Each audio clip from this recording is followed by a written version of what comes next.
So what do we do when we are going to have a gathering of any sort? Today we're going to talk about some frugal gathering ideas, and I'm going to share with you some of the things that I'm preparing for a family visit this week. I have my daughter and son-in-law coming. I have my son and daughter-in-law coming from North Carolina for a week, and we're getting together a day this week, and I decided to do burrito bowls because it is something that I have the stuff on hand. I have chicken in the freezer. I have spices that I can use to make my own fajita seasoning. We're going to do that next. I already have white rice. I have dried black beans. We're going to make some Mexican beans for our burrito bowl. And then we're just going to need to add some lettuce. I bought some guacamole on buy one, get one free with a 75-cent rebate from Ibotta. And we are going to have salsa, of which I have on hand. So all of this will go together to make a delicious meal for 6 people. We should have leftovers, and it is something that I could make with most of the things I already had on hand, and then just supplement it with a few things that I could get a good deal on. My daughter is going to bring the lettuce to go with it and some additional salsa, so we should be set. So let's make our own fajita seasoning.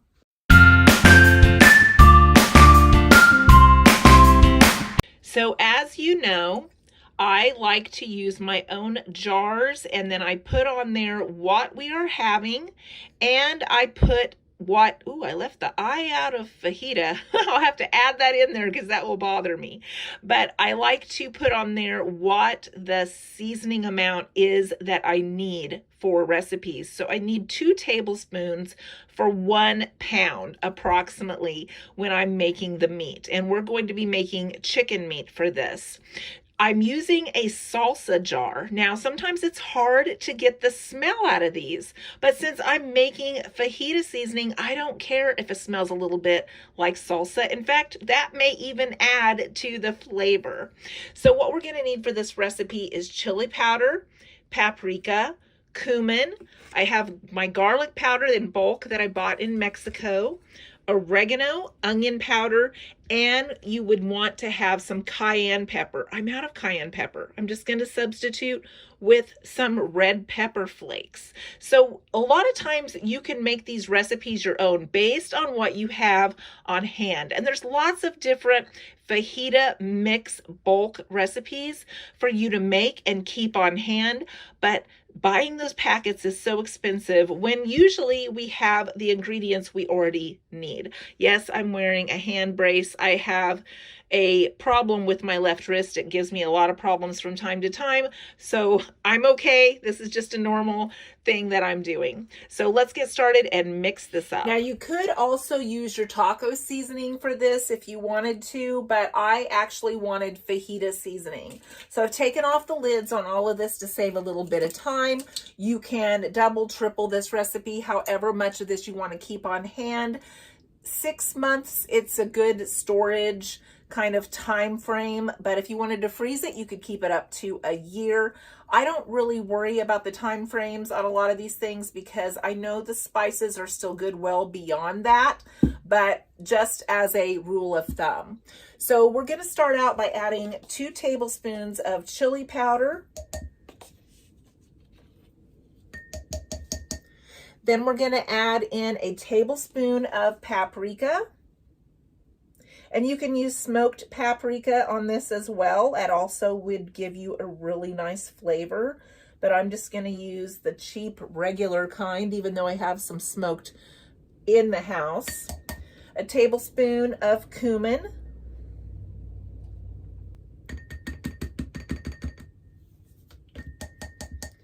We're going to use 1.5 tablespoons of garlic powder.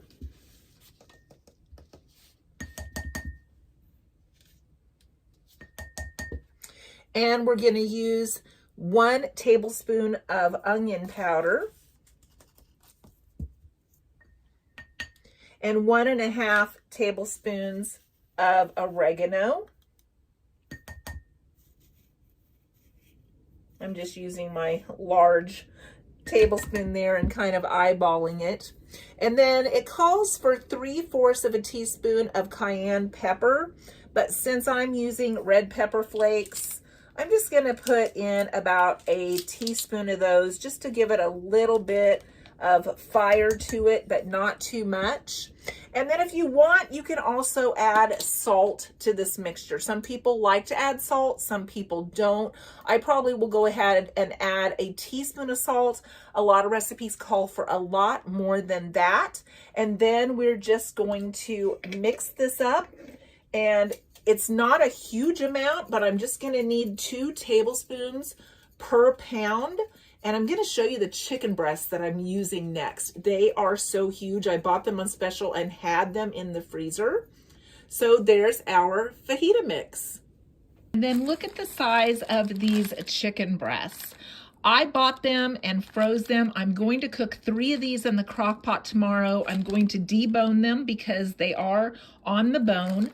And then I will add my fajita seasoning and let that simmer and let that really incorporate into the chicken. So this is what I'm using. I'm only using 3 of these for 6 people. I'm hoping to have leftovers during the week.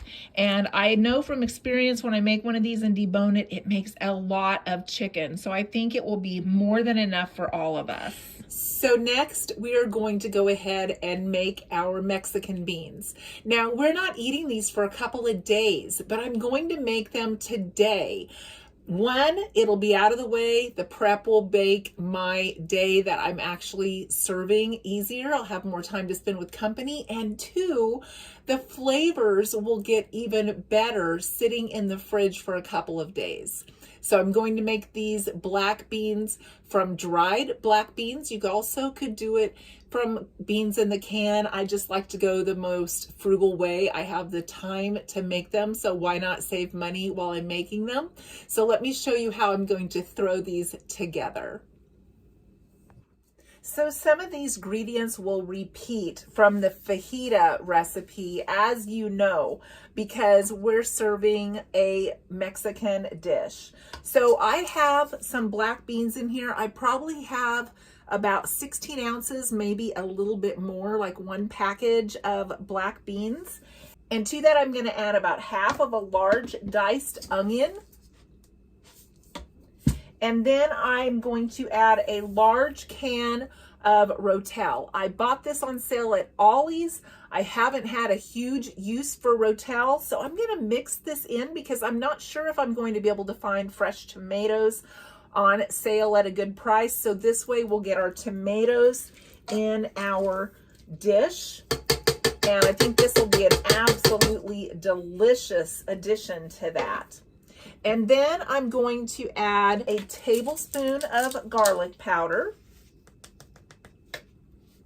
a tablespoon of cumin, 1.5 teaspoons of oregano,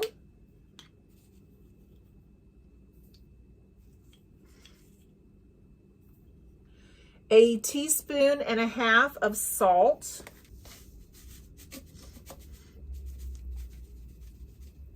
and I may have to adjust this to taste once we get a little bit farther into boiling them. And if we do, we do, and that's okay, because I am making a bulk recipe, so it may need a little bit more than this. I'm gonna add a half of a teaspoon of black pepper,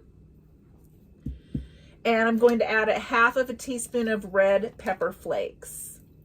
And then I'm just going to cover the beans with water and let these simmer all day until the beans are soft.